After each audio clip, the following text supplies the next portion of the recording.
Do you know what your kidneys do for you?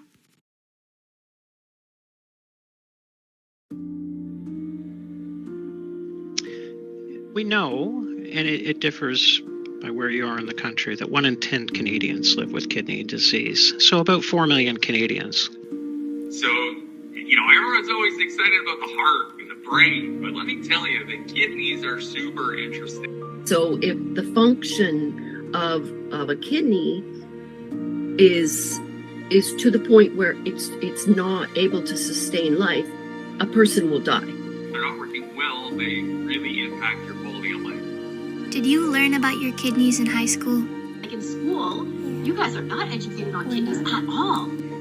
I'm guessing the answer to both of those questions was no. Right now, maybe your kidneys are fine. Maybe it's hard to see the importance of taking care of your kidneys. You might not even know what your kidneys do, but that doesn't mean they are any less important. And that's why it's important to be aware of kidney disease, even if it doesn't directly impact you. Kidney Convo is here so that you can be aware. If you're a teenager like me, then it can seem hard. But awareness can come in so many different forms, from being aware that you can help fund the Canadian Kidney Foundation for their work to educate and make life better for those living with chronic kidney disease, to understanding how important it is to take care of your own kidneys. Kidney disease impacts more people than you might think. My family has been impacted by kidney disease. My grandmother was diagnosed with PKD, or polycystic kidney disease, when I was a little kid. When her kidneys failed, she was put on peritoneal dialysis. I remember when my parents set up the machine at night and the big bags of fluid. I was aware, and that has changed my life completely. Being aware also means understanding what kidney disease is. To understand what it is and how it affects the body, I interviewed a couple of experts. So, I'm going to start by asking, can you please provide a brief introduction of yourself? Hi, good afternoon. So nice to meet you, Ruby. My name's Matt, Dr. Lanktree. I'm a kidney doctor here at Hamilton, at St. Joseph Healthcare Hamilton. I'm a professor at McMaster University, where I study inherited causes of kidney disease. My name is Karen Grant. I'm a registered nurse. I have been a registered nurse for about 35 years. I worked in a number of different nursing environments. I worked at the Hospital for Sick Children in Toronto. I worked there in burns and plastics, infectious diseases, and the intensive care unit. I've done some visiting nursing, and now I work in the renal program at the Waterloo Regional Health Network, which is formerly known as Grand River Hospital. I have worked in both hemodialysis, peritoneal dialysis, and to some degree, I've worked in renal clinic. When researching Dr. Lanktree, I found out that he'd in fact started his career in technology. So, Dr. Lanktree, why did you pivot from technology to the medical field? What motivated you? Yeah, so my undergrad was actually in computer science at University of Waterloo. And I really liked math and science, but I was also really interested in biology from the get-go. And I've been known to say that mathematicians are some of the smartest people, and they really see patterns in data and are able to learn things about all sorts of different things, but biology included. And so I, from pretty early in my undergrad, was applying computer science and math and statistics to biology-type problems. And I knew that, well, I'm really excited about clinical care and helping patients who have kidney disease. I'm also really interested in science and trying to ask the next question, try to figure out future solutions and try to understand better. And so I wouldn't really say that I've ever pivoted away from technology. Technology has always been a big part of what I do. And the other thing I'd say is that I went to university for 17 years after high school. 17 years. So I did an undergrad in computer science and a co-op in that, and then I did combined MD PhD that was 7 years. So my PhD is in genomics and genetics, and my MD was in medicine, and then I did internal medicine training, so that was 3 years, and then nephrology fellowship was 2, and then I did a subsequent 2-year postdoctoral fellowship, particularly in inherited kidney disease. So the road is long, and just always enjoy what you're doing, and just keep working hard. That should be. And what motivated me is, it sounds like a long road, but I always just kept putting one foot in front of another, and like, what's exciting and new, and what are the opportunities? You never know what's around the corner. So that's our motivational story for the day. Why are kidneys considered some of the most important organs in your body? I know that they are sometimes overlooked compared to organs like the heart and the brain. So, everyone's always excited about the heart and the brain, but let me tell you, the kidneys are super interesting. And you have 2 of them. They work together to manage the blood pressure and the salt and water. They make the hormone that goes to your bones to make more red blood cells. But they also filter the blood to make your pee and get rid of all water-soluble waste. So they're essential organs, and without them, you will not live at all. And if they're not working well, they really impact your quality of life.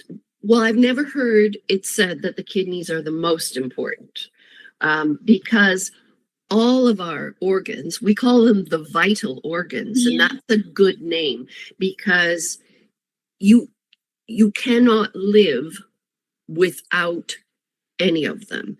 So if the function of a kidney is to the point where it's not able to sustain life, a person will die. If the function of the heart is so poor that it cannot sustain life, they will die. So all of those things, or brain, like you mentioned, heart and brain. So brain, some people have brain injuries from trauma, like a car accident or something, or a stroke. And if the injury is severe enough, then they won't live. So I wouldn't say that the kidneys are the most important organ. I would say all of the vital organs, the brain, the heart, the lungs, the liver, the kidneys, the GI system, all of them they work together. They work in synergy.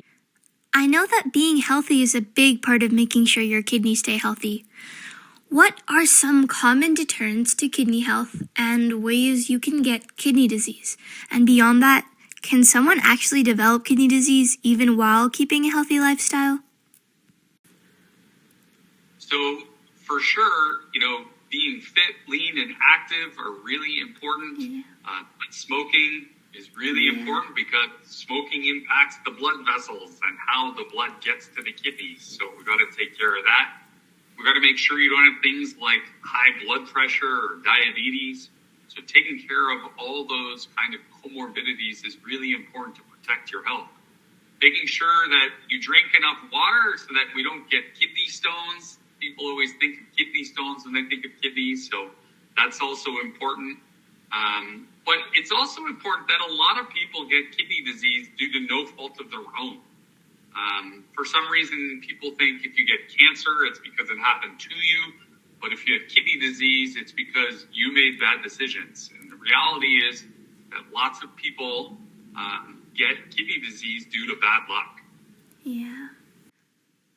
I know a lot of us listening probably can't imagine getting diagnosed with kidney disease. Can you describe kidney disease and outline its severity? So generally, we evaluate kidney function using 2 numbers. One is with how well you're getting rid of waste. So we measure something called creatinine. It's a biomarker in our blood. It estimates how well we get rid of water-soluble waste. The other is by looking at how much protein that leaks into the pee, called albumin, is that protein. So those two ways, we look at the amount of protein and how well we clear water-soluble waste, and that's how we estimate kidney function. Usually, people are completely asymptomatic, so that makes it tough because nobody, unless the doctor tells you you have chronic kidney disease, you probably don't even know you have it until the horse is already out of the barn, until you already have very severe kidney disease. So that's when it starts becoming symptomatic. So at that point, people will be tired and they'll be losing weight and loss of appetite, and their blood pressure will be very high. They may have swelling and be short of breath or feel unwell. So those are some of the kind of symptoms of advanced kidney disease. But unfortunately, oftentimes there aren't a lot of symptoms until it's really advanced. For my next question, at what point do patients with kidney disease require dialysis or kidney transplants? Yeah, so the point where people require dialysis is when their kidney function is less than 15%. So the GFR, the glomerular filtration rate, is 15 or less. And then when it is, we meet with the person and we talk about their options. And their options can be dialysis and what kind of dialysis they want to choose. We always talk about transplant, and if that's possible. And we strongly encourage people to talk to their friends and relatives about being a live kidney donor, because the process of getting a transplant with a live kidney donor is so much faster than if the person wants to wait for a deceased donor. And a deceased donor would be like someone who is in like a car crash and there is brain death, and then they become an organ donor, and that's where their kidneys would come from. But lots of people are waiting for organ transplants, and lots of people are waiting for kidney transplants.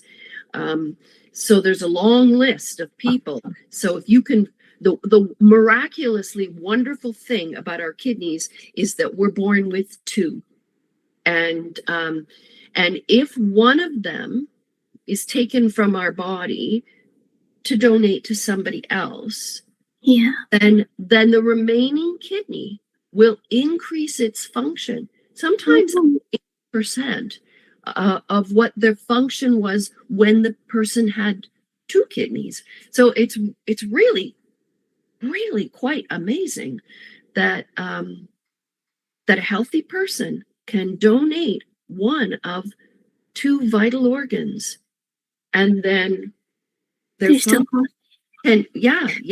can increase a little bit. It kind of, that other kidney steps up, and then they're giving a kidney to a person. So it's based on those symptoms that I just said. So some of the protein in the pee or the clearance of waste are numbers that can help with the decision. But at the end of the day, it's when patients are becoming symptomatic of their kidney failure, i.e. their kidneys aren't working anymore. So that's when we would think about those things like dialysis and transplant. Transplant is the best intervention in modern medicine. It's, I suppose, a bit debatable, but it's really, in people with kidney failure, it can bring them back to life and give them their independence back. So certainly that's really important. Ideally, we can do what's called a preemptive transplant, and we give it to them before they even need dialysis. So dialysis is a machine where we take the blood out and we're able to replace some of the kidney function. It's not as good as a real kidney, but it's good enough to keep people alive with kidneys that aren't working. How long can patients survive on dialysis? Average time on dialysis, it can really range. Some people will pass away of other causes within a few years or 5 years. Some people, it can be 20 years on dialysis. But really, if they're young and otherwise well, we need to get them a transplant. Yeah. Kidney transplants can, on average last about 10 years. Some people need multiple kidney transplants, so you can get a second or even a third. Some transplants can last even 30 years. Karen talked about deceased versus live donors. Dr. Lanktree, in your words, why are kidneys from living donors different from kidneys from deceased donors? Well, the challenge is that kidneys from deceased donors, and I'm impressed you even know the difference between a living and a deceased donor. But a deceased donor means that the person died before we harvested, collected the organs from the person who passed away. So they had to go through that trauma. Not only that, probably the person had some kind of disease or they were older, or why did the person die in the first place? So because the living kidneys are harvested in a controlled setting, they never, have to go through the dying process in the previous person who had the kidney.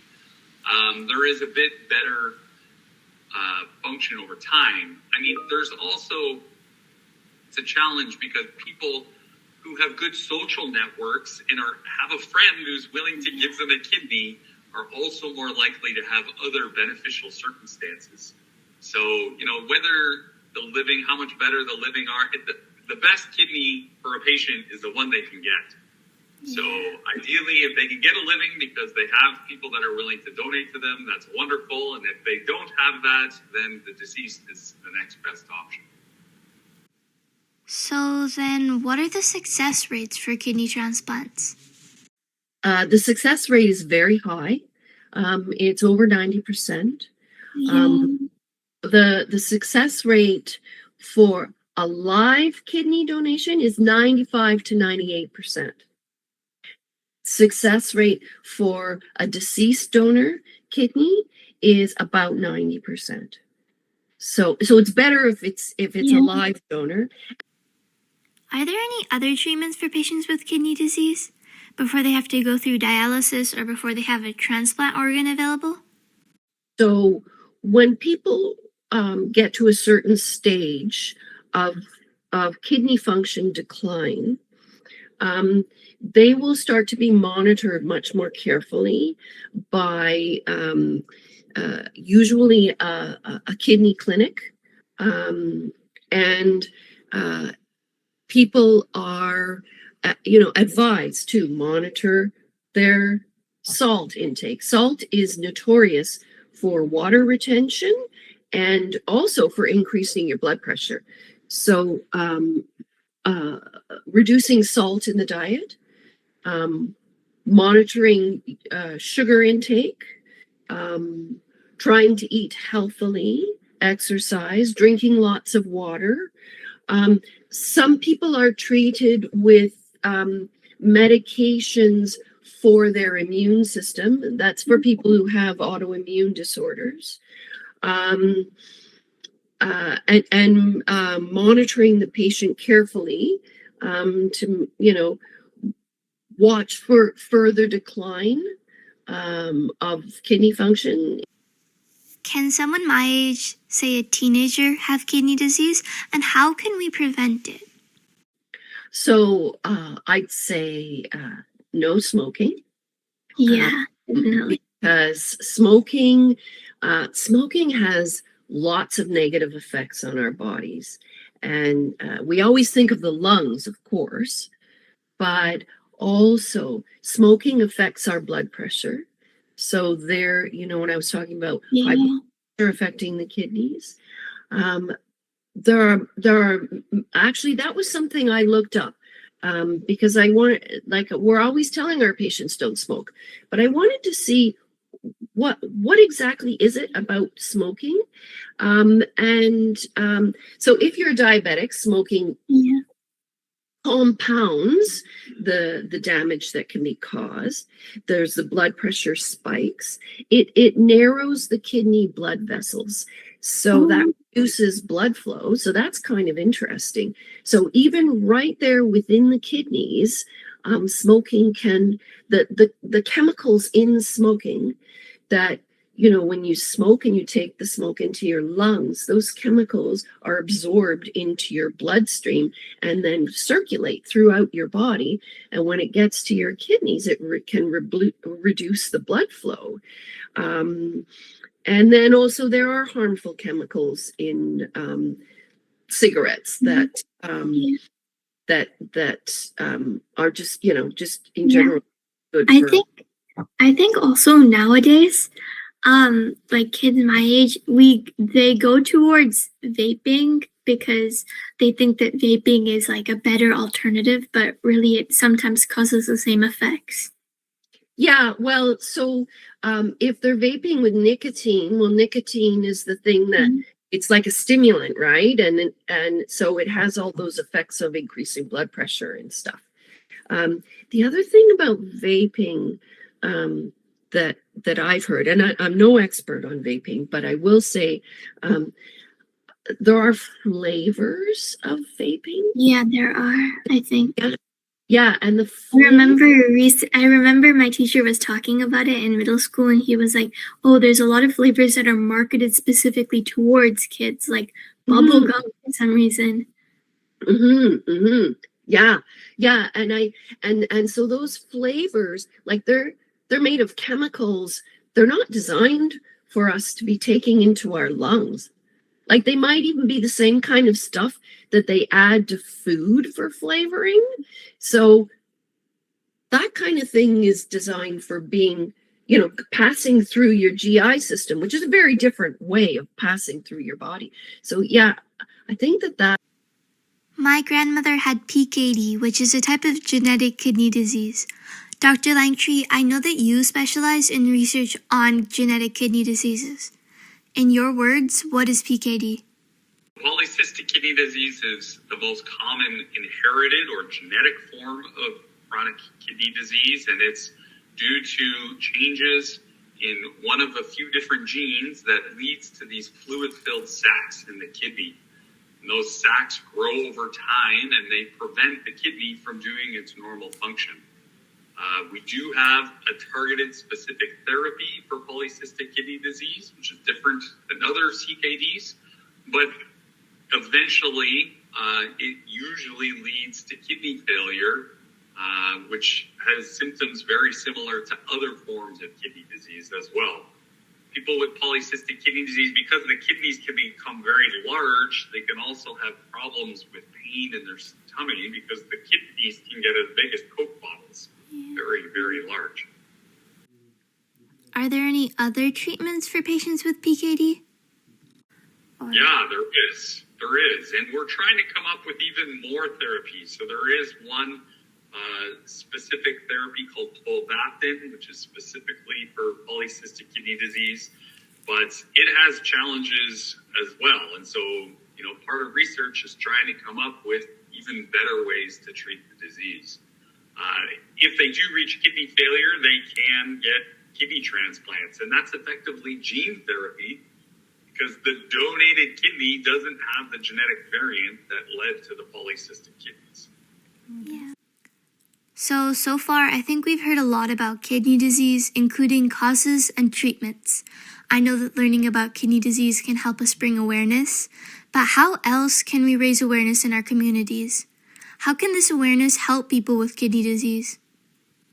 I think you're doing it right now. You're doing an amazing job in that. I hope that you go to school and tell all your friends about kidney disease and, making podcasts and YouTube videos and all that is really important. And again, I think it's really, there's a lot of stigma around kidney disease that people think if they get kidney disease, it's their fault. And lots of other things, people don't feel that, shame or guilt or stigma. But in reality, there's a lot of bad luck involved. And so I really think it's important that there is a Canadian Kidney Foundation.